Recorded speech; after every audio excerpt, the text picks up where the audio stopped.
asambleísta Virgilio Hernández.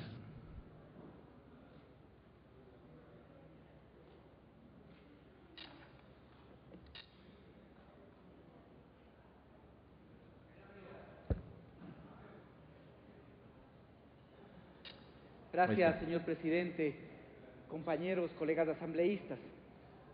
Creo que es ocioso ya decir que el ecosistema manglar constituye un espacio natural y vital para la sustentabilidad de la costa ecuatoriana. Cumple funciones básicas, centrales, fundamentales. Evita la salinización del suelo. Constituye una barrera natural para controlar los flujos marinos y evitar precisamente que las marejadas y otros fenómenos similares puedan causar los destrozos que en los últimos años hemos tenido que lamentar. De igual forma, y creo que esto es lo fundamental, permite mantener la economía de las poblaciones costeras que viven de este aprovechamiento sustentable. Y además hay que hacer una reflexión. La economía no solo es la supervivencia, la economía está directamente vinculada a la preservación de la cultura, a la preservación de esos valores patrimoniales que son intangibles de los pueblos y básicamente de los pueblos que habitan en la zona costera, pueblos de nacionalidades indígenas, afros, que históricamente han sabido aprovechar de manera sustentable la utilización de este recurso. Por eso es importante esta ley, por eso es fundamental esta ley. Y hay que señalar con claridad, y eso por lo menos tiene que ser una transitoria de la ley, que no puede ser que con esta ley hagamos un borrón y cuenta nueva y dejemos saldado lo que pasó. Hay un decreto, hay el decreto, y este decreto lo que buscaba precisamente es establecer reformas al reglamento de la Ley de Pesca y Desarrollo que establezcan y busquen frenar, por ejemplo, la tala indiscriminada.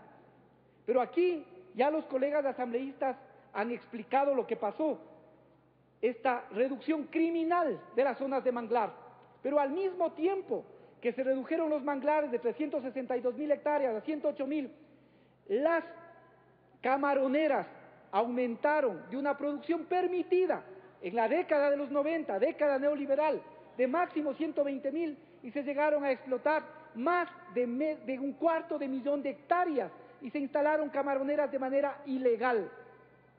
Tiene que establecerse responsabilidades sobre eso. ¿Qué intereses fueron beneficiados? Y eso tiene que establecerse claramente a través de una transitoria. ¿Cuánto se ha cumplido con la reversión de aquellas zonas que fueron instaladas de manera ilegal? Y además, el objeto de establecer en la ley las responsabilidades claras de quienes se beneficiaron de la explotación inescrupulosa de las zonas de manglar es para que incluso, si es del caso, establecer acciones legales que sean pertinentes, se lo haga en favor de aquellas personas que se beneficiaron a costa de sacrificar la zona de manglar. Esto es fundamental. Pasaron de 120.000 que estaban autorizadas a más de 250.000 hectáreas de explotación ilegal. ¿Quiénes se beneficiaron de eso? ¿Cómo se lograron esos permisos? ¿Cómo se logró establecer esta posibilidad de una explotación ilegal? Eso tiene que estar establecido a través de una transitoria que tiene que constar claramente en la ley.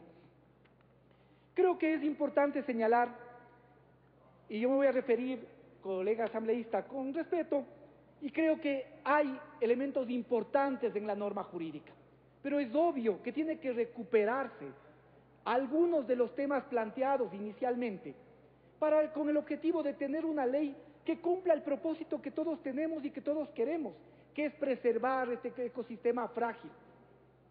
Voy a permitir realizar algunas observaciones. Creo que es importante recoger el artículo relacionado con el ámbito de la ley. Creo que eso ayuda a definir mejor los alcances de esta ley. Creo que es fundamental recuperar ese artículo, si es necesario profundizar la disposición constitucional respecto del derecho que tienen las comunidades para poder participar en la preservación de este ecosistema frágil, que estaba planteado precisamente en el artículo 7, me parece.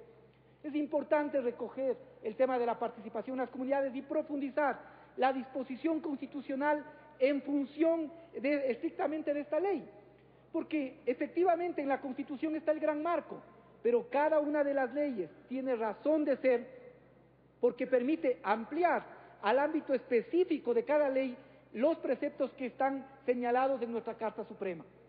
De igual forma, no es posible, creo, que en una ley que busca precisamente y que tiene por objeto la Ley Orgánica de Conservación y Restauración del Ecosistema del Manglar, que no existan los principios. Esto es básico, fundamental, y si es necesario hacer una relectura de la Constitución y establecer un solo artículo de principios, pero es importante establecer, ¿cómo no va a existir en una ley de esta naturaleza el principio de precaución? Es urgente que exista ese principio, porque solo eso nos permite prevenir que se pueda seguir explotando de manera irracional o de manera ilegal, incluso estas zonas de manglar. Es importante que exista el principio de restitución, es importante, fundamental, que exista el principio de responsabilidad objetiva, es importante que quede establecido, estaba en el proyecto, el tema de la carga de la prueba. Esto es fundamental, de tal manera que esa carga de la prueba deba ser en función del que es el causante del daño ambiental. Creo que es fundamental, colega asambleísta, que se establezca un artículo en el que se condensen todos los principios por los cuales se desarrolla y se orienta esta ley. Esto es, creo que importante, hay que recoger. Hay algunas propuestas desarrolladas, me parece que del artículo 9 al artículo 14 del proyecto original, quizá es necesario condensarlos en un solo artículo y recuperar, pero debe existir en esta ley un artículo relacionado con los principios. De igual forma, creo que esto es importante, ya lo anotó el colega asambleísta Paco Moncayo, hay una especie de contradicción entre lo que se plantea en el artículo 7, en el artículo 3 y el artículo 10.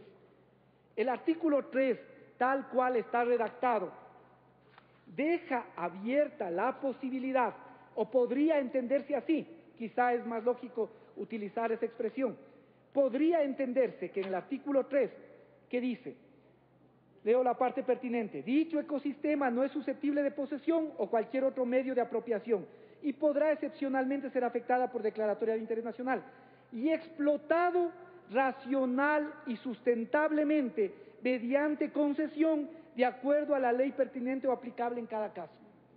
Esto entra en contradicción con lo que está planteado en el artículo 10. Debe la ley establecer expresamente la prohibición de que se tale 1 metro más de manglar, no se diga 1 hectárea, 1 metro más de manglar no puede talarse. Y eso debe quedar claro, tal cual está redactado, podría dejar abierta la posibilidad de que esa concesión de la que se habla pueda dar lugar a que se establezcan nuevas concesiones para las camaroneras. Y creo que al mismo tiempo debe establecerse con claridad que la posibilidad de utilización sustentable de este recurso debe ser el medio que permita asegurar no solo la supervivencia económica, sino también la preservación de la cultura de los pueblos que viven en la costa y que viven en el entorno del manglar. Creo que esto es importante señalar. De igual manera, para concluir, creo que es fundamental que se establezca y se aclare lo relacionado lo referido a la aplicación del derecho a la tutela contra daños ambientales. Creo que eso también es necesario que se recupere del proyecto y se vuelva a incluir. Y finalmente, también me parece que es importante que este proyecto pueda, con lo que hemos señalado y con estas responsabilidades que tienen que establecerse en las reformas al reglamento que se expidieron en el 27 de octubre del 2008, se establece incluso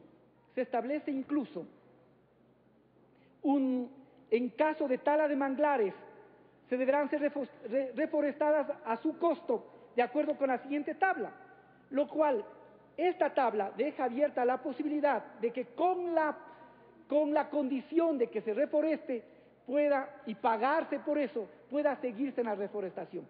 Creo que la ley tiene que ser clara, no puede establecerse la tala de 1 metro más, tiene que revertirse aquellas zonas que fueron ilegalmente ocupadas y tiene que permitirse al mismo tiempo el reacondicionamiento de este sistema sensible.